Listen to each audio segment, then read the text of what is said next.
1922 வீர சாவர்கர் ஹிந்துத்துவாவை பற்றி எழுதுகிறார். தி எசென்ஷியல்ஸ் ஆஃப் ஹிந்துத்துவா அப்படின்னு எழுதுகிறார். 1922 எழுதுகிறார். 23 அது வெளியாகிறது. அப்போ அவர் ரத்னகிரி ஜெயிலில் இருக்கிறார்.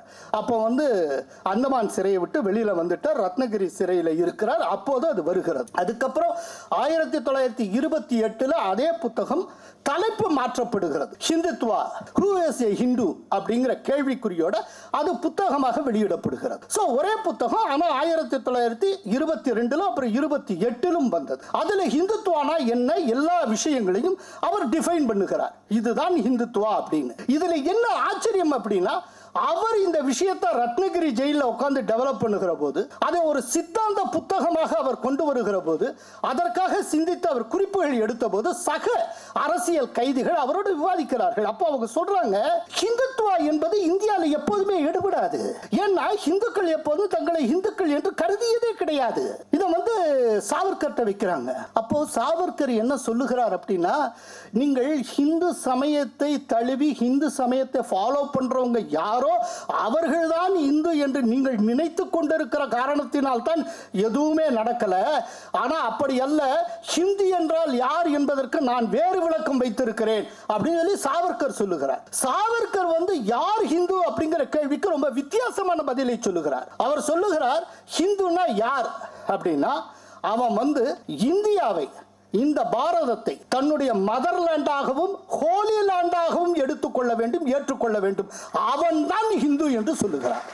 யார் இந்து அப்படின்னா, இந்த பாரதத்தை தன்னுடைய தாய் மண்ணாகவும் புனித மண்ணாகவும் ஏற்றுக்கொள்ளுகிறார். இப்ப பாரதத்திலே பிறந்திருக்கலாம், ஆனால் இந்த பாரதத்தை நான் புனித மண்ணாக ஏற்றுக்கொள்ள மாட்டேன்.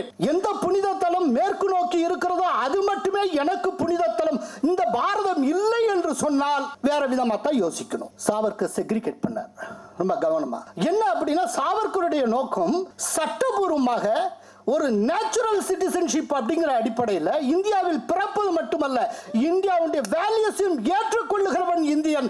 அந்த இந்தியன் யாரா, அவன் இந்து. சோ ஹிந்துங்கிறத ரிலீஜியஸா டிஃபைன் பண்ணாம தேசத்தை மையப்படுத்தி அவர் டிஃபைன் பண்ணினார். யார் ஹிந்து அப்படிங்கிறதுக்கு அவர் அந்த விளக்கத்தை அன்றைக்கு சொன்னார். இதுல என்ன ஆச்சரியம்னா, அவர் ஹிந்துத்துவாவை பற்றி சிந்தித்து எழுதி கொண்டிருந்தப்ப எல்லாரும் டிஸ்கரேஜ் பண்ணாங்க. உன்னுடைய ஹிந்துத்துவா என்பது ஒரு பிராந்தியத்தில் கூட கொடி கட்டாது அப்படின்னு. ஆனால் ஆச்சரியம் என்ன தெரியுமா, 2014 இருந்து இந்துத்துவா தான் ஆட்சி செய்து கொண்டிருக்கிறார். அதுதான் சாவர்கருடைய தீட்சண்யம்.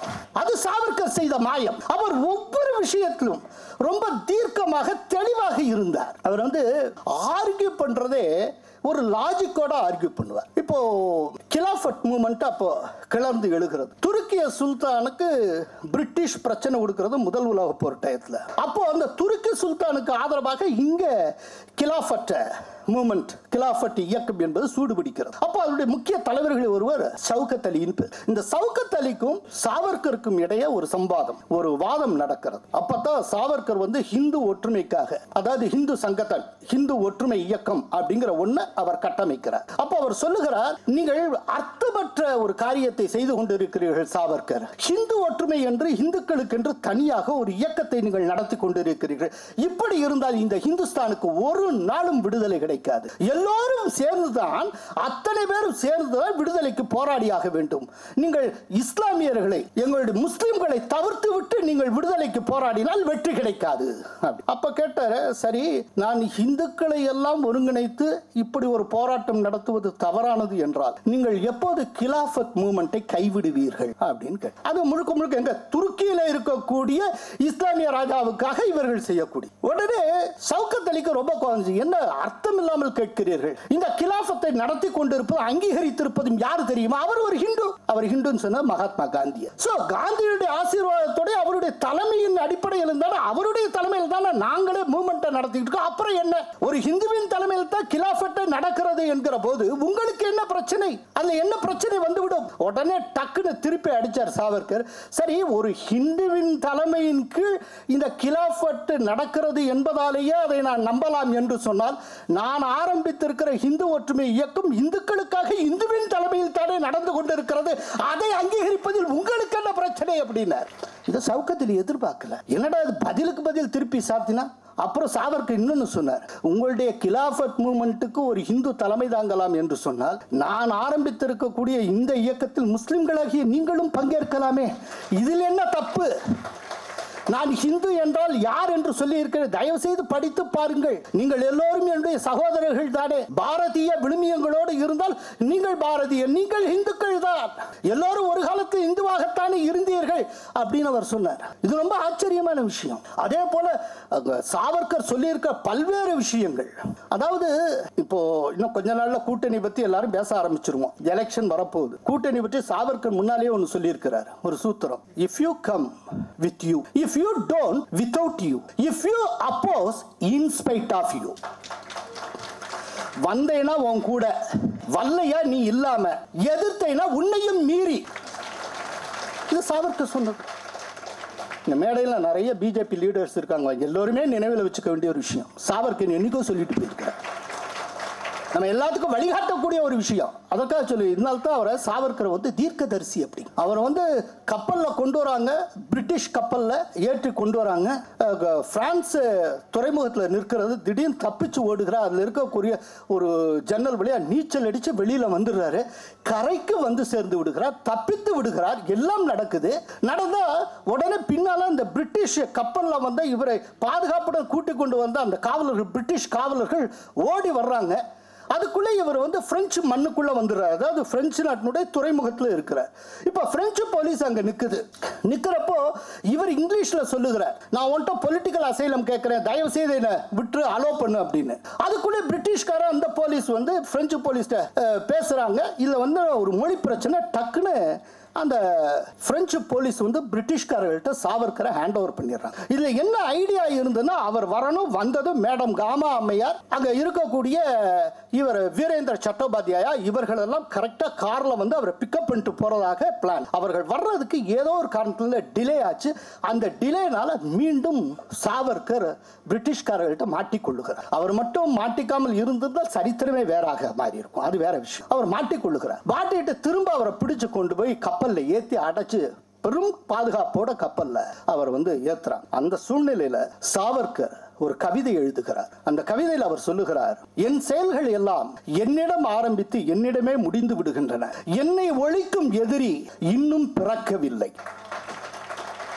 சொன்ன வார்த்தை அது என்ன ஆச்சரியம் தெரியுமா? கடைசி வரைக்கும் அது நடந்தது. அவரை ஒழிக்கும் எதிரி அவருக்கு பிறக்கல. அது வந்து என்னன்னா அந்த டோன், அந்த கவிதையுடைய துவனி இருக்கு இல்லையா, அந்த பொலிட்டிக்கல் டோன் அவருடைய லைஃப் முழுக்க கூட வந்து அவரை ஒழிக்கும் எதிரி இன்னும் பிறக்கவில்லை அப்படிங்கிற விஷயம். அவருடைய இறப்பு அந்த மாதிரியே நடந்தது. 1966 பிப்ரவரி.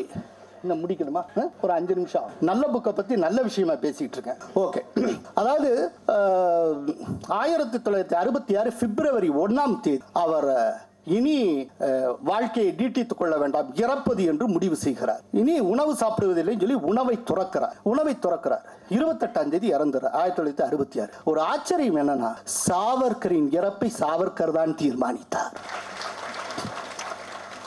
சாவர்கரின் இறப்பை தீர்மானிக்கக்கூடிய உரிமையை யமதர்மனுக்கு கூட சாவர்கர் விட்டு கொடுக்கவில்லை. அதனால தான் சொல்றேன் அந்த வரி, என்னை ஒழிக்கும் எதிரி இன்னும் பிறக்கவில்லை. யமதர்மன் உள்பட யாரும் கிடையாது, அவர் தான் டிசைட் பண்ணார். அதுதான் சாவர்கர். கடைசியா ஒரே ஒன்று முடிக்கிறதுக்கு முன்னால எல்லாரும் கேட்டுக்கிட்டு இருக்க ஒரு முக்கியமான இந்த கிளெமன்சி பெட்டிஷனை பத்தி சொல்லிட்டு போயிடுறேன். ஏன்னா சாவர்கரை பத்தி பேசிட்டு கிளெமன்சி பெட்டிஷன் பத்தி சொல்லலைன்னு வச்சுக்கோங்களேன், ஜென்னசாபல்யமாக. அதாவது இங்க அத்தனை பேருமே கொச்சைப்படுத்தி கொண்டிருப்பது சாவர்கர் மன்னிப்பு கடிதம் எழுதினார். ஆனால் அதை யார் சொல்லுகிறார் அப்படின்னா ராகுல் காந்தி சொல்லுகிறார். இதான் என்ன ஒரு ஆச்சரியம்னா, அதாவது மோடிங்கிற பெயரோட வர்றவங்க எல்லாம் திருடனாக இருக்கிறார்கள் சொல்லி மோடிங்கிற கம்யூனிட்டியை இழிவுபடுத்தி பேசி, அதற்காக அங்க இருக்கக்கூடிய கீழமை நீதிமன்றத்தினால குற்றம் நிரூபிக்கப்பட்டு தண்டிக்கப்பட்டு, அதுக்கப்புறம் அதை எடுத்து செஷன்ஸ் கோர்ட்ல அப்பீலுக்கு போய் அங்கேயும் தண்டனை உறுதி செய்யப்பட்டு, அப்புறம் அதை எதிர்த்து குஜராத் ஹைகோர்ட்டுக்கு கேஸ் போட்டு அங்கேயும் தண்டனை உறுதி செய்யப்பட்டு, அதுக்கப்புறம் சுப்ரீம் கோர்ட்டுக்கு போய் அங்க வந்து இந்த தண்டனை தற்போது நிறுத்தி வைக்கப்பட்டிருக்க, இன்னும் தீர்ப்பே வரல. யோசிச்சு பாருங்க, ஒரு நாள் கூட ஜெயிலுக்கு போகல ராகுல் காந்தி. ஒரு நாள் அளவுக்கு கூட சிறைக்கு போய்விடக் கூடாது என்பதற்காக சட்டம் கொடுத்த அத்தனை வாய்ப்புகளையும் பயன்படுத்தி கொண்ட ராகுல் காந்தி 11 ஆண்டு காலம் அந்தமான் சிறையில் இருந்த ஒருவர் தனக்கு கொடுத்த வாய்ப்பை பற்றி, அந்த உரிமையை பயன்படுத்திய பற்றி 100 கேள்வி கேட்டுட்டு இருந்தார். அன்னைக்கு என்னன்னா, அந்தமான் சிறை கைதிகள் அவங்களுக்கு ஒரு உரிமை உண்டு. சில முன்னிபந்தனை, இத்தனை வருஷம் செலவழிச்சிருந்தா, இத்தனை இது இருந்தால் அவர் வந்து அப்ளை பண்ணலாம், கிளெமென்சி பெட்டிஷன் போடலாம், அது கன்சிடர் பண்ணுவாங்க அப்படின்னு. அதை அவர் கன்சிடர், அது என்னன்னா அவருக்கு ஒரு நோக்கம் இருந்து, என்னன்னா நீங்க சிறையிலேயே இருந்தால் எப்படி இந்தியாவுக்கு சேவை செய்வீர்கள், வெளியில வரணும் அப்படின்னு ஆசைப்பட்டார். அப்போ அந்த வாய்ப்பை பயன்படுத்தி கொண்டார். சட்ட ரீதியாக ஒரு கைதிக்கு கொடுக்கப்பட்டிருந்த உரிமையை அவர் பயன்படுத்தி கொண்டார். இதே உரிமையை இங்க கப்பலோட்டிய தமிழர் வ.உ. சிதம்பரனார் அவர்கள் பயன்படுத்தி இருக்கிறார். அவ்வளவு வேண்டாம், நேரு அவர்கள் 2 நாள் ஜெயிலுக்கு போனதுக்கு அவங்க அப்பா மோதிலால் நேரு கிளெமென்சி பெட்டிஷன் போட்டு திரும்ப அவரை மீட்டு கொண்டு வந்தார். ஆனால் சாவர்கர் 11 ஆண்டு காலம் அந்தமான் சிறையில் இருந்தார். அவர் வந்து கோழம் மாதிரி சித்தர். ஆக்சுவலா அவர் எப்படிப்பட்ட வீரன்கிறதுக்கு ஒரே ஒரு உதாரணம், தன்னை வந்து லண்டன்ல தேடுறாங்க, நாசிக் கலெக்டருடைய படுகொலை தொடர்பாக லண்டனில் தன்னை வலைவீசி தேடுகிறார்கள் என்பது சாவர்கருக்கு தெரிந்த போது, சாவர்கர் இருந்த இடம் பாரிஸ். அந்த டயத்துல அவர் தைரியமா லண்டனுக்கு போகிறார். அப்ப மேடம் காமா அம்மையார் உள்பட வாவே செய்யர், வேண்டாம் இந்த நேரத்தில் லண்டனுக்கு போகாதீங்க, உங்களை தேடிக்கிட்டு இருப்பாங்கன்னு சொல்றாங்க. அதை விடுத்து அவர் போகிறார். போய் அவர் வந்து விக்டோரியா டெர்மினல்ல அந்த ரயில்வே ஸ்டேஷன்ல இறங்குகிறார். அவரை கண்டுபிடிச்சிட்டாங்க. அதோ நம்ம தேடிட்டு இருக்க இந்த சவர்கர் இவர் தான் அப்படின்னு. உடனே சவர்கர் எங்கேயும் ஓடல. எல்லாரும் பார்த்து அந்த போலீஸ் பார்த்து, ஆமாம் நான் தான் சாவர்கர், என்ன அப்படின்னு அவர் கேட்டார். அவர் அங்க அரெஸ்ட் ஆனார். அன்றைக்கு நினைத்திருந்தால், சாவர்கர் நினைத்திருந்தால், ஒரு சுகமான வாழ்க்கையை பிரெஞ்சுக்கு கீழே இருந்த பிரான்ஸ் தேசத்துல பாரிஸ்ல அருமையாக வாழ்ந்திருக்கலாம். சிக்கலான காலகட்டத்தில் லண்டனுக்கு போய் கைதானவர் சாவர்கர். அதனால சாவர்கரை பற்றி பேசுறதுக்கே ஒரு தனி தகுதி வேணும். எந்த தகுதியும் இல்லாதவர்கள் பேச முடியாது. அப்படிப்பட்ட ஒரு மாபெரும் மனிதர் சாவர்கர்.